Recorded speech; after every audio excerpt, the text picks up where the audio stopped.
Present this evening, Monday, July 8th, 2024, are Mayor C. Holland Purdue III and Vice Mayor Billy W. Stockton. Council members A. Ralph Casey, David K. Clements, Benjamin K. Mullins, and Mark H. Newbill. Also participating this evening are staff members as noted. And Madam Clerk, Mr. Lee, I think, is out in the hallway, so Is he out in the hallway? I saw him walk by. He needs to be in here. Well, I agree with you, but He's late he's as far as busy I'm doing concerned. something else, so we might mark him present at least in spirit. Next, we'll start with the Pledge of Allegiance. If you would, stand. I pledge allegiance to the flag of the United States of America and to the republic for which it stands, one nation, under God, indivisible, with liberty and justice for all. All right. Next, everyone's had a chance to look at the agenda. I will ask for an approval of the agenda. So moved. Have a motion and a second. Any discussion? All in favor say aye. Aye. All opposed? Motion carries.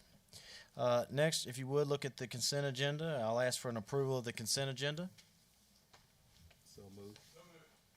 I have a motion, and Mr. Lee has decided to join us with a second. Any discussion? All in favor say aye. Aye.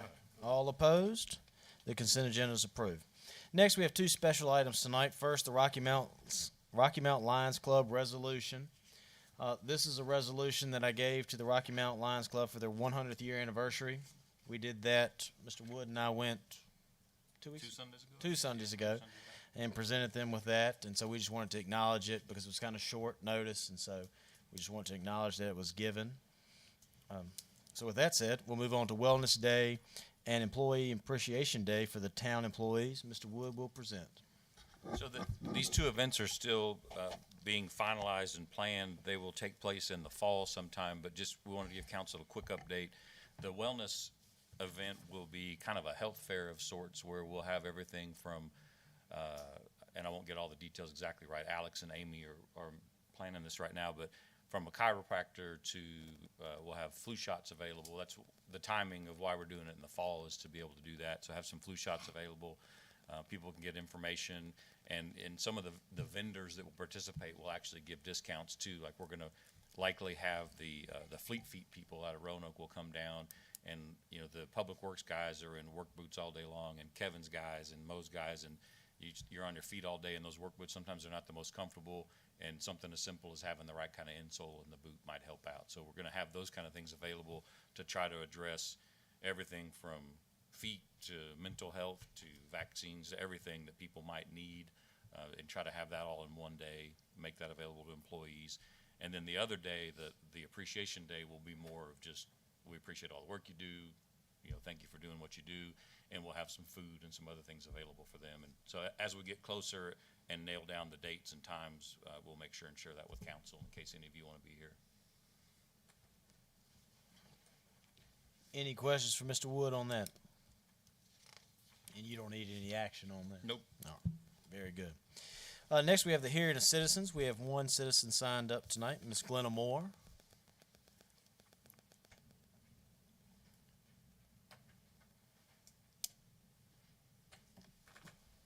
Good evening. Good evening. Glenna Moore, 45 Scenic River Drive, Rocky Mount. It appears that Franklin County African Americans had a presence in all of America's wars and conflicts, from the Revolutionary War to the present. Whether they were enslaved, free, or segregated, they fight for America. My gratitude goes to the Veterans Park Commission for assuring the monument will not be homeless. Franklin County school children and Ferrum College students will benefit greatly by engaging with the USCT statue if it's in a prominent and accessible Rocky Mount space. It will represent an untold history. Franklin County can be proud that this monument is like no other in Southwest Virginia. I have read many letters from soldiers, including those from my husband during Desert Storm. Recently, I discovered a letter from a USCT soldier. to his wife that reflects why these soldiers fought with their hearts and souls. My dear wife, I have enlisted in the Army. I am now in the state of Massachusetts. But before this letter reaches you, I will be in North Carolina. And though great is the present national difficulties, yet I look forward to a brighter day when I shall have the opportunity of seeing you in full enjoyment of freedom. I would like to know if you are still in slavery. If you are, it will not be long before we shall have crushed the system that now oppresses you. You shall have your liberty. Great is the outpour of the colored people that is now rallying with the hearts of lions against that very curse that has separated you and me. Yet we shall meet again, and oh, what a happy time that will be, when this ungodly rebellion shall be put down and the curses of our land is trampled under our feet.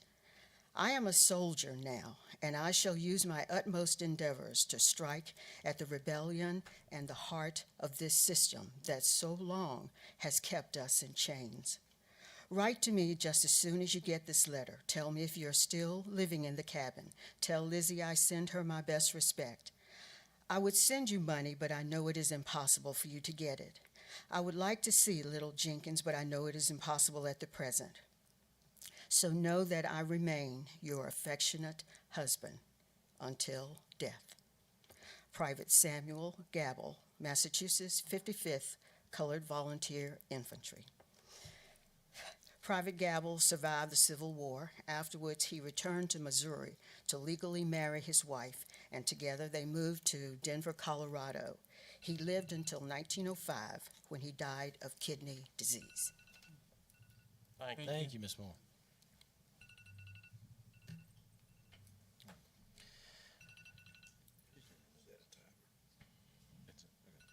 All right, next on the new business, we have the new financial policies. Vincent? Good evening, Mayor and Council. The town's auditors have recommended adding 2 written policies to ensure compliance related to federal programs.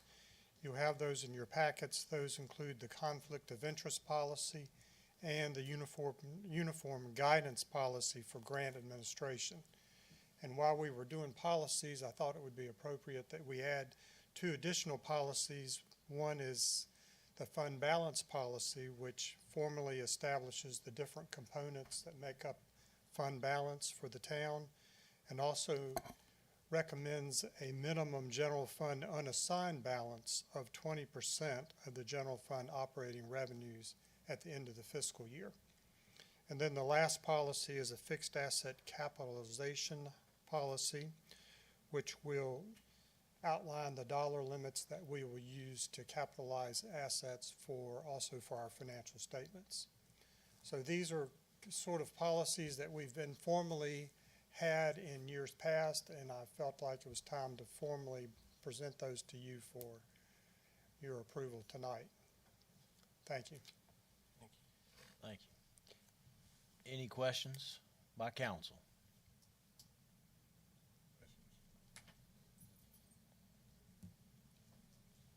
Will this be an action item? We'll entertain any motions. I'll make a motion to move forward with what Vincent recommended.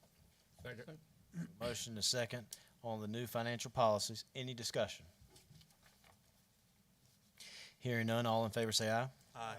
All opposed? That motion carries. Thank you. Thank you. Thank you.